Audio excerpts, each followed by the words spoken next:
Srikalahasti party కార్యాలయంలో media సమావేశం నిర్వహించారు రాష్ట్ర పార్టీ అధికార ప్రతినిధి మరియు ఉమ్మడి చిత్తూరు జిల్లా గ్రంథాలయ సంస్థ అధ్యక్షులు రెడ్డివారి గోరవారెడ్డి. ఈ సందర్భంగా ఆయన మీడియాతో మాట్లాడారు. ముఖ్యంగా ఈరోజు రాయలసీమ ద్రోహి జగన్మోహన్ రెడ్డి అనే దాని మీద మీడియా సమావేశాన్ని ఏర్పాటు చేయడం జరిగింది. మరి ముఖ్యంగా ఆ యొక్క కరువు సీమైనటువంటి రాయలసీమని రత్నాల సీమగా చేయడం కోసమే చంద్రబాబు నాయుడు గారు కూటమి ప్రభుత్వం కంకణము కట్టుకుని ముందుకు పోవడం మనమంతా కూడా ఈరోజు చూస్తా ఉన్నాం. దానికి నిదర్శనాలే రాయలసీమ ప్రాంతానికి కృష్ణా జలాలు తీసుకొచ్చి కరువు నివారణకు చర్యలు చేపట్టాలనే లక్ష్యంతో పనిచేస్తున్నటువంటి ప్రభుత్వం చంద్రబాబు గారి నాయకత్వంలో కూటమి ప్రభుత్వం ఈ సందర్భంగా ప్రజలందరికీ తెలియపరుస్తా ఉన్నాం. మరి తెలుగుదేశం పార్టీ ఆవిర్భావం తర్వాత 1982 తర్వాత 83 అధికారంలోకి వచ్చినటువంటి నందమూరి తారక రామారావు గారు, నారా చంద్రబాబు నాయుడు గారు రాయలసీమకు సంబంధించినటువంటి ప్రాజెక్టులను తెలుగు గంగ, వెలుగోడు, అదేవిధంగా మన యొక్క అయినటువంటి గాలేరు నగరి, గోరకల్లు, ఆవుకు, గండికోట, బ్రహ్మసాగర్ వంటి ప్రాజెక్టులను శ్రీకారం చుట్టి మరి తెలుగు గంగన ఆనాడు ఎన్టీ రామారావు గారు మద్రాసుకు తాగునీరు పేరుతో ఇక్కడ ఉన్నటువంటి రైతాంగానికి సాగునీరు అందించినటువంటి లక్షలాది ఎకరాలను సస్యశ్యామలం చేసినటువంటి ఒక భగీరథ ఎవరు ఉన్నారంటే అది తెలుగుదేశం పార్టీ ఎన్టీ రామారావు గారు, చంద్రబాబు నాయుడు గారని ఈ సందర్భంగా ప్రజలందరికీ గుర్తు చేస్తున్నాం. మరి కృష్ణా జలాలు రాష్ట్ర వాటా 512 టీఎంసీలు ఉండే విధంగా ఆ యొక్క ఒప్పించి మెప్పించి కేసీఆర్ చేత సంతకం పెట్టించినటువంటి ఘనత మన ముఖ్యమంత్రి వర్యులు నారా చంద్రబాబు నాయుడు గారికి దక్కుతుందని ఈ సందర్భంగా రాయలసీమ ప్రజలకి, రాష్ట్ర ప్రజానికానికి తెలియపరుస్తా ఉన్నాం. మరి అదేవిధంగా నేటి రాయలసీమ ఏ ప్రాజెక్టు చూసినా, ఏ రిజర్వాయర్ చూసినా గుర్తొచ్చేది ఒక ఎన్టీ రామారావు గారు, ఒక చంద్రబాబు నాయుడు గారు, తెలుగుదేశం ప్రభుత్వం అని సందర్భంగా ప్రజలందరికీ తెలియపరుస్తా ఉన్నాం. శ్రీశైలం రిజర్వాయర్ లో నుంచి ఇప్పటికీ 841 అడుగులతో ఉన్నటువంటి గ్రావిటీతో ₹1 ఖర్చు లేకుండా, ఎటువంటి లిఫ్ట్ ఇరిగేషన్ లేకుండా రాయలసీమకు నీరందిస్తున్నటువంటి ఒక జవాబుదారీ ప్రభుత్వం, ఒక రైతాంగాన్ని కాపాడుకునే ప్రభుత్వం తెలుగుదేశం ప్రభుత్వం, కూటమి ప్రభుత్వం, చంద్రబాబు నాయకత్వంలో ఈ సందర్భంగా ప్రజలందరికీ గుర్తు చేస్తా ఉన్నాం. మరి అదేవిధంగా వైసీపీ హయాంలో 2020లో ప్రతిపాదించినటువంటి రాయలసీమ లిఫ్ట్ ఇరిగేషన్ మాత్రం 800 అడుగుల స్థాయి నుంచి మాత్రమే లిఫ్ట్ చేసే విధంగా రూపొందించారు. మరి నేటి పరిణామాలు కూడా కేవలం 34 టీఎంసీలు మాత్రమే నిల్వ ఉంది అని సందర్భంగా గుర్తు చేస్తున్నాం. ఎటువంటి డిపిఆర్ పరిపాలన అనుమతులు లేకుండా, ఎన్విరాన్మెంటల్ క్లియరెన్స్ లేకుండా, కేంద్ర అనుమతులు లేకుండా ప్రారంభించడంతో 2020 మే 20న నేషనల్ గ్రీన్ ట్రిబ్యునల్ నిలిపివేయడం జరిగింది, ఆదేశాలు ఇవ్వడం జరిగిందని సందర్భంగా ప్రజలందరికీ తెలియపరుస్తున్నాం. వైసీపీ హయాంలో ఈ ప్రాజెక్టు పనులు చవట దద్దమ్మ ప్రభుత్వాన్ని నడిపినటువంటి సైకో ముఖ్యమంత్రిగా పనిచేసినటువంటి 2019-24 మధ్య జగన్మోహన్ రెడ్డి గారు తన రివర్స్ పరిపాలనతో ఆ యొక్క ప్రాజెక్టులను నిలిపివేయించే పరిస్థితికి తీసుకురావడం జరిగిందని ఈ సందర్భంగా ప్రజలందరికీ తెలుసు. ఇటువంటి వ్యక్తుల రాయలసీమలో గురించి మాట్లాడేది అర్హత ఉందా అని సూటిగా ప్రశ్నిస్తా ఉన్నా. మరి వైసీపీ హయాంలో 990 కోట్ల రూపాయల ప్రాజెక్టు ఖర్చు చేసి రాయలసీమకు ఒక్క చుక్క నీరు కూడా ఇవ్వలేదు. ఈ సొమ్మంతా కూడా వైసీపీ బడా నేతలైనటువంటి ఆ పిఎల్ఆర్ కన్స్ట్రక్షన్స్, అటువంటి అయినటువంటి పెద్దిరెడ్డి రామచంద్రారెడ్డి లాంటి వాళ్ళ జోబుల్లోకి వెళ్లి జగన్మోహన్ రెడ్డి కమిషన్ దండుకోవడం జరిగిందని ఈ సందర్భంగా ప్రజలందరికీ తెలియపరుస్తా ఉండా. రాయలసీమ ప్రాజెక్టు నిర్లక్ష్యం చేయడం జరిగింది. వైసీపీ ప్రభుత్వం నిర్లక్ష్యంతో పింఛా ప్రాజెక్ట్ కొట్టుకుపోవడం జరిగింది, అన్నమయ్య డ్యామ్ కొట్టుకుపోవడం జరిగింది. ఇలా చేతగాని చవట దద్దమ్మ ప్రభుత్వంలో ఆనాడు కొట్టుకుపోతే మరి ఇసుక కోసం ఆడ నీళ్లు ఎత్తకుండా గేట్లు కొట్టుకుని పోవడం జరిగింది అన్నమయ్య ప్రాజెక్టులో కూడా. మరి స్వార్థ ప్రయోజనాల కోసం 39 మంది మరణించడం జరిగింది. ఆ కుటుంబాలను కూడా విస్మరించినటువంటి, అధికారంలో ఉండి సొంత జిల్లాలో చనిపోతే విస్మరించినటువంటి వ్యక్తి జగన్మోహన్ రెడ్డి వారి ప్రభుత్వం ఈ సందర్భంగా గుర్తు చేస్తా ఉన్నా. ఆ రోజు ఉన్నటువంటి పరిస్థితులు ఎన్టీఆర్ ట్రస్ట్ ద్వారా మరి గౌరవ నారా చంద్రబాబు నాయుడు గారి సతీమణి భువనేశ్వరమ్మ గారు ఆ యొక్క 39 కుటుంబాలకు పరిహారాన్ని ఇచ్చి వాళ్ళ ఇళ్లలో ఒక భరోసా నింపినటువంటి పార్టీ ప్రభుత్వం ఏదైనా ఉంది అంటే ఒక చంద్రబాబు నాయుడు గారి కుటుంబం, చంద్రబాబు నాయుడు గారి సతీమణి భువనేశ్వరమ్మ గారికి దక్కుతుందని ఈ సందర్భంగా ప్రజలందరికీ గుర్తు చేస్తా ఉండా. మరి వాళ్ళకి ఎలాంటి అవకాశాలు కూడా చేయనటువంటి అవసరాలు తీర్చినటువంటి దుర్మార్గమైన ఆటవిక అప్రవేశ విధానాలతో కూడినటువంటి సైకో పరిపాలన అందించినటువంటి జగన్మోహన్ రెడ్డికి దక్కుతుందని సందర్భంగా ప్రజలందరికీ తెలియపరుస్తా ఉన్నా. రిజర్వాయర్, ఆవుకు రిజర్వాయర్, తుంగభద్ర గేటు నిర్వహణకు నిధులు ఇవ్వకపోవడంతో లక్షలాది ఎకరాలు పంట నష్టపోవడం జరిగింది, రైతాంగం నష్టపోవడం జరిగిందని ఈ సందర్భంగా ప్రజలందరికీ తెలియపరుస్తా ఉన్నా. రాయలసీమ రైతాంగానికి ఉపయోగపడినటువంటి ఆ యొక్క డ్రిప్ ఇరిగేషన్ రద్దు చేసినటువంటి వ్యక్తి ఉన్నారంటే ఈ జగన్మోహన్ రెడ్డి అని ఈ సందర్భంగా రాయలసీమ ప్రజానీకానికి తెలియపరుస్తా ఉన్నాం.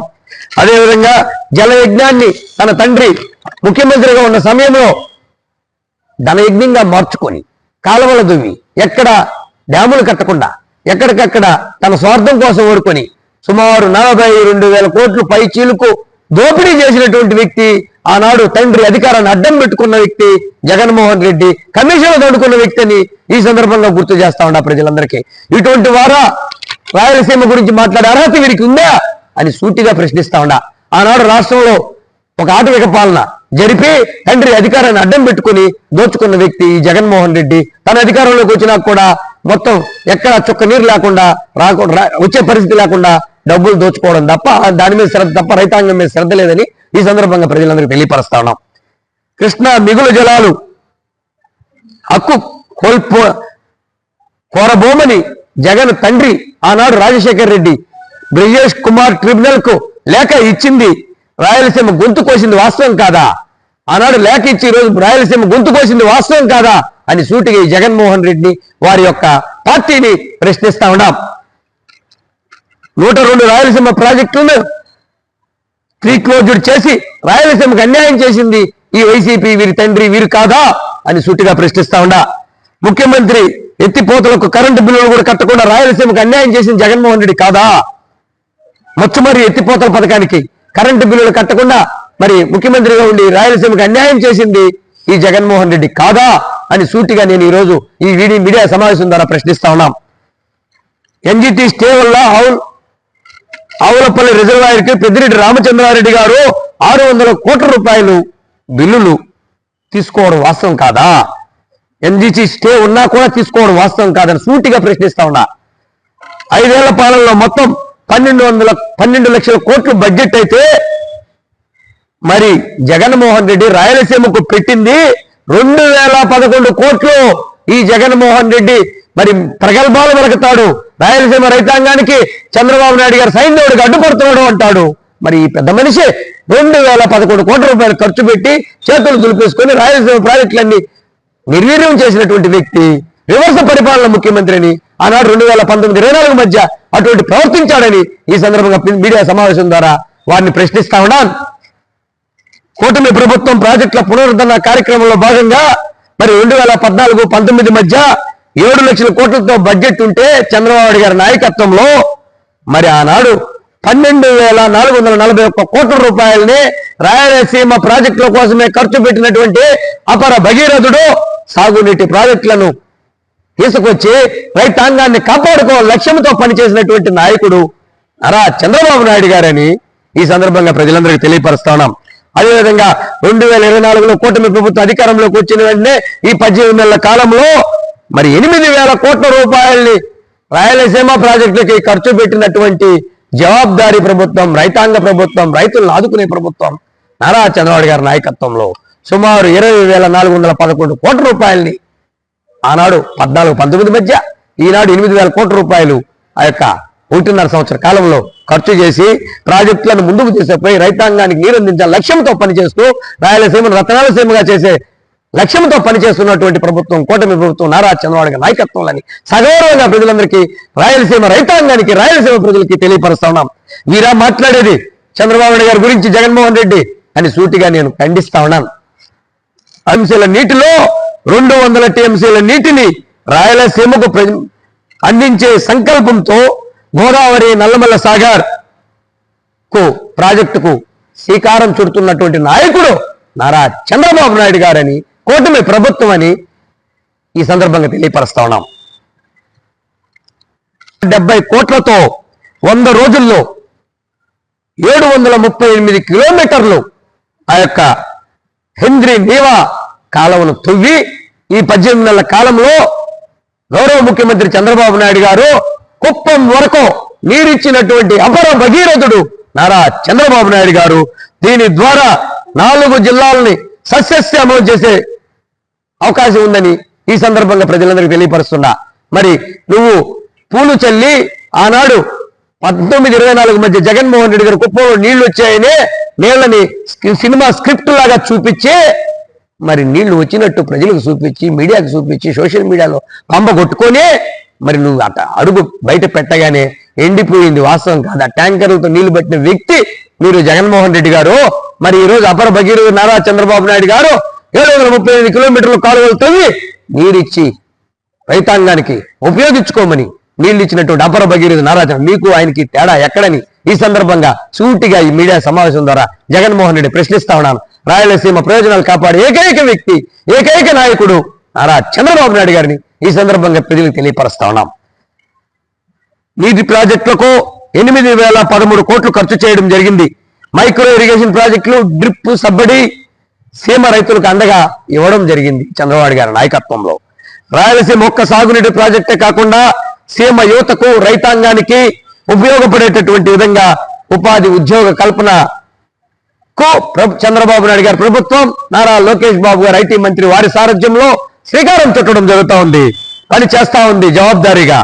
306 టీఎంసీల నీరు నిల్వ ఉన్నాయంటే అది చంద్రబాబు నాయుడు గారికి దక్కిన ఘనత అని ఈ సమయం జనవరిలో కూడా ఈ 360 టీఎంసీల 66 టీఎంసీల నీళ్లు ఈరోజు రాయలసీమకి ఉన్నాయని ఈ సందర్భంగా తెలియపరుస్తా ఉన్నాను.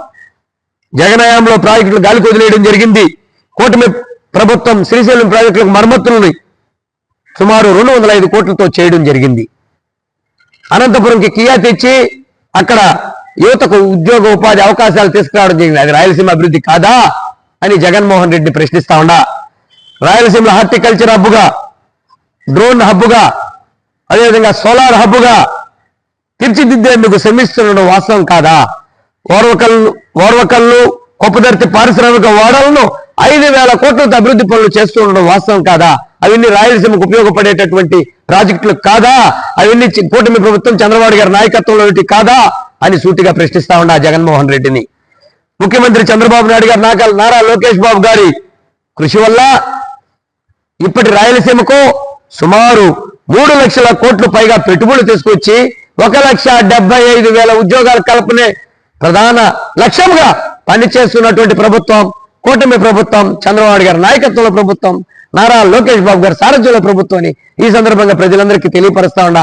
ఉపాధి అవకాశాలు కల్పించి యువతను ఆదుకునేటటువంటి ఏకైక ప్రభుత్వం, యువగల స్ఫూర్తిదాత నారా లోకేష్ బాబు గారి ఆలోచనలతో ముందుకు పోతున్నటువంటి జవాబుదారీ కూటమి ప్రభుత్వం, చంద్రబాబు గారి నాయకత్వంలో ప్రభుత్వం అని ఈ సందర్భంగా జగన్మోహన్ రెడ్డిని ప్రశ్నిస్తా ఉన్నాం.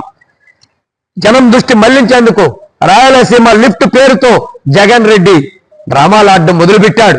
ఇటువంటి డ్రామాలు ఆడద్దు జగన్మోహన్ రెడ్డి గారు.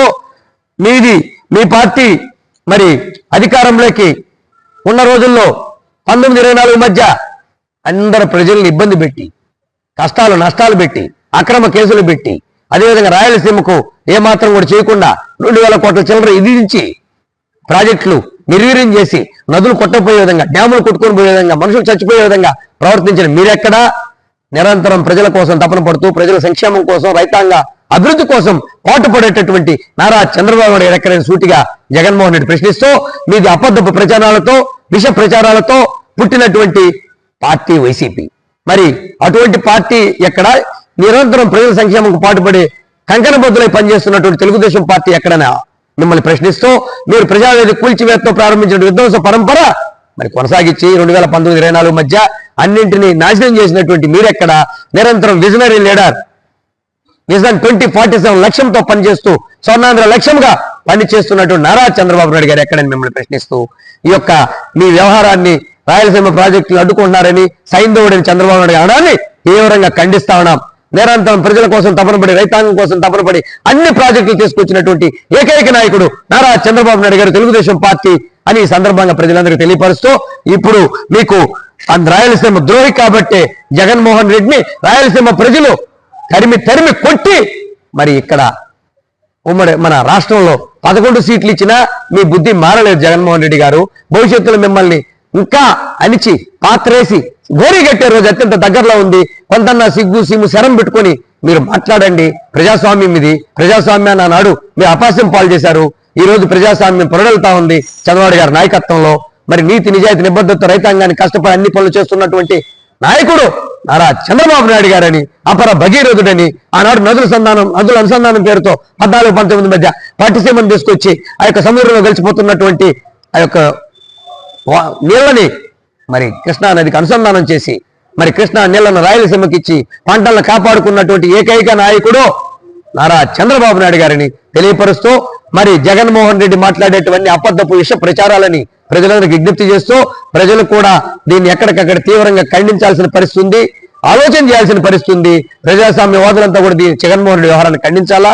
మరి నీతి నిజాయితీ నిబద్ధతతో పాటుపడుతున్నటువంటి చంద్రబాబు నాయకత్వానికి మీరందరూ ఆశీస్సులు ఇచ్చి రేపు రాబో రోజుల్లో విజన్ 2047 లక్ష్యంతో పనిచేస్తున్నటువంటి చంద్రబాబు నాయుడు గారిని కాపాడుకోవాల్సిన బాధ్యత మన కోసం, మన బిడ్డల భవిష్యత్తు కోసం నిరంతరం పనిచేస్తూ కష్టపడుతున్నటువంటి నారా చంద్రబాబు నాయకత్వాన్ని బలపరుచుకోవాల్సిన బాధ్యత మనందరి మీద ఉందని తెలియపరుస్తూ జై హింద్, జై చంద్రబాబు నాయుడు గారు.